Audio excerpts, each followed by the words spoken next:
कभी ना कभी आपने भी ये प्रॉब्लम फेस किया होगा कि आप स्कूल में हो, कॉलेज में हो, ऑफिस प्लेस में हो या फिर कोई पब्लिक प्लेस में हो और आपको एक सडन अर्ज फील हुआ कि आप जो वाजिना का जो आउटर एरिया है जिसको हम लोग बोलते हैं वल्वा, उसमें खुजली होना स्टार्ट हो गया है, या फिर एक अजीब टाइप का frustrating, embarrassing, itching time sensation हो रहा है आपको वाजिना के अंदर।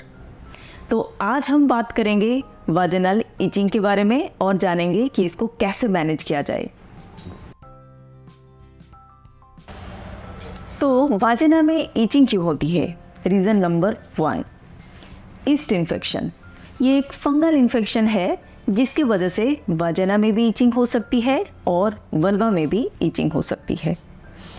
इसके साथ साथ अगर ये ईस्ट इन्फेक्शन हो तो फिर आपको यूरिनरी सिम्टम्स भी आप में दिखाई दे सकता है, जैसे कि यूरिन पास करने के टाइम आपको पेन हो रहा है या फिर जलन हो रहा है, तो ईचिंग के साथ साथ यूरिनरी सिम्टम्स भी दिखाई दे सकता है। Number 2, chemical irritants. हमारे जो वाजिना है उसको केमिकल बिल्कुल पसंद नहीं। अगर हम लोग कोई भी टाइप का केमिकल एजेंट यूज़ करते हैं, लाइक जैसे हो गया आपका वाजिनल वॉश आप यूज़ कर रहे हो, वाजिनल जेली यूज़ कर रहे हो, किसी भी टाइप का वाजिनल स्प्रे यूज़ कर रहे हो या फिर एक सेंटेड सोप यूज़ कर रहे हो, ये सब आप इस्तेमाल कर रहे हो तो हमारा जो वाजिना है उसको आप इरिटेट कर सकते हो।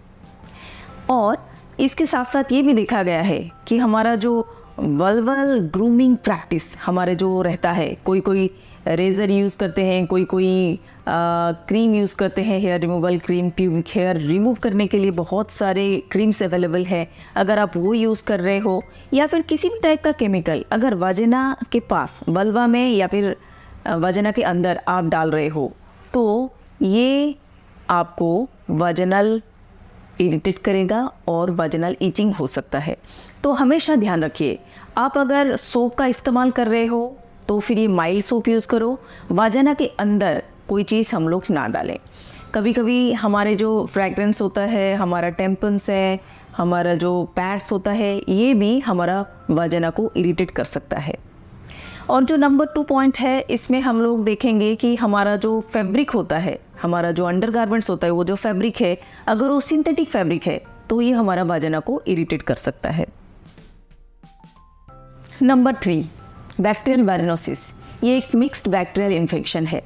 हमारे वाजिना में गुड बैक्टीरिया रहते हैं और ये जब भी बैड बैक्टीरिया जब ज़्यादा हो जाता है, यानी कि गुड और बैड में जब अगर इम्बैलेंस हो जाता है तो फिर वाजिना में इन्फेक्शन हो सकता है और ईचिंग हो सकता है।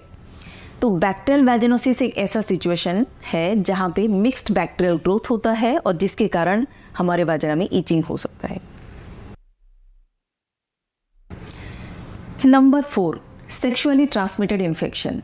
सेक्सुअली ट्रांसमिटेड इन्फेक्शन में हमारा आता है chlamydia, gonorrhoea, trichomonas infection, herpes infection. ये सारे कॉमन इन्फेक्शन है। ये सारे हमारा जो स्प्रेड होता है ये सेक्सुअल कांटेक्ट के थ्रू ही स्प्रेड होता है। अगर किसी का मल्टीपल पार्टनर्स हो या फिर कंडोम का इस्तेमाल नहीं करते हो इंटरकोर्स के टाइम तो फिर ये सेक्सुअली ट्रांसमिटेड इन्फेक्शन हो सकता है, जिसके कारण हमारे वाजिना में ईचिंग जैसे सिम्टम्स डेवलप हो सकता है। Number 5, menopause. मेनोपॉज एक ऐसा सिचुएशन है जहाँ पे हमारे बॉडी में रिप्रोडक्टिव हार्मोन एस्ट्रोजन का प्रोडक्शन बंद हो जाता है और हमारा वाजिना एक ऐसा स्ट्रक्चर है जो कि एस्ट्रोजन के ऊपर डिपेंडेंट है।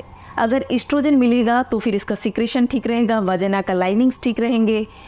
जब मेनोपॉज होता है एस्ट्रोजन का लेवल जो है ड्रॉप हो जाता है, इसके कारण हमारा जो वाजिना है वो ड्राई हो जाता है, थीन हो जाता है और इसके वजह से वाजिना में ईचिंग होती है। Number 6, diabetes. अगर किसी का अनकंट्रोल ब्लड शुगर है तो फिर ये वाजिनल ईचिंग करा सकता है, क्योंकि जब अनकंट्रोल ब्लड शुगर होता है ऐसे सिचुएशन में बॉडी में इन्फेक्शन होने का रिस्क बढ़ जाता है। तो वाजिना में इन्फेक्शन होने का रिस्क बढ़ जाता है तो इसके कारण वाजिना में ईचिंग हो सकती है। अब हम जानेंगे कि वाजिनल ईचिंग हो रही है तो फिर इसको कैसे मैनेज किया जाएगा। अगर 1 या 2 दिन के लिए आपको ईचिंग हुआ तो फिर आपको कुछ भी करने का ज़रूरत है नहीं। बट ये ईचिंग अगर परसिस्ट कर रहा है तो आप अपने गायनोकोलॉजिस्ट के पास जाते हो। आपका गायनोकोलॉजिस्ट आपका वल्वा एग्जामिन करते हैं, जो कि सराउंडिंग एरिया है वजाइना का, और उसमें कोई अनहेल्दी साइंस है कि नहीं डिटेक्ट करते हैं। उसके बाद आपका वजाइना एग्जामिन करते हैं। वजाइना तो एक ब्लाइंड ट्यूब है जो वैसे दिखेगा नहीं, तो उसको एग्जामिन करने के लिए हम लोग एक स्पेकुलम अप्लाई करते हैं वहाँ पे। ये स्पेकुलम ओपन करते ही आपका वजाइना खुल जाता है, और उसमें हम लोगों को आपको वजाइना का जो एंटीरियर वॉल, पोस्टीरियर वॉल, उसका लैटरल वॉल में कुछ भी अनहेल्दी, कुछ भी साइंस हो तो हम लोग नोटिस करते हैं। उसका डिस्चार्ज किस टाइप का है, वजाइना में कोई ग्रोथ है, कोई कट है, कोई टीयर है, सब कुछ नोटिस करने के बाद उसके बाद हम लोग देखते हैं सर्विक्स, यानी कि बच्चेदानी का माउथ।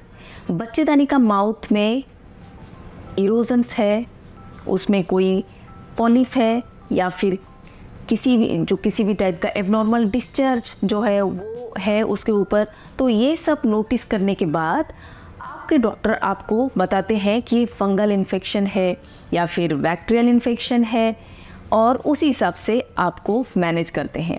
अगर फंगल इन्फेक्शन है तो एंटी फंगल देते हैं, अगर बैक्टीरियल इन्फेक्शन है तो एंटी बैक्टीरियल देते हैं, और अगर सेक्सुअली ट्रांसमिटेड इन्फेक्शन है तो जो सेक्सुअली ट्रांसमिटेड इन्फेक्शन है उसी हिसाब से आपको मैनेज करते हैं।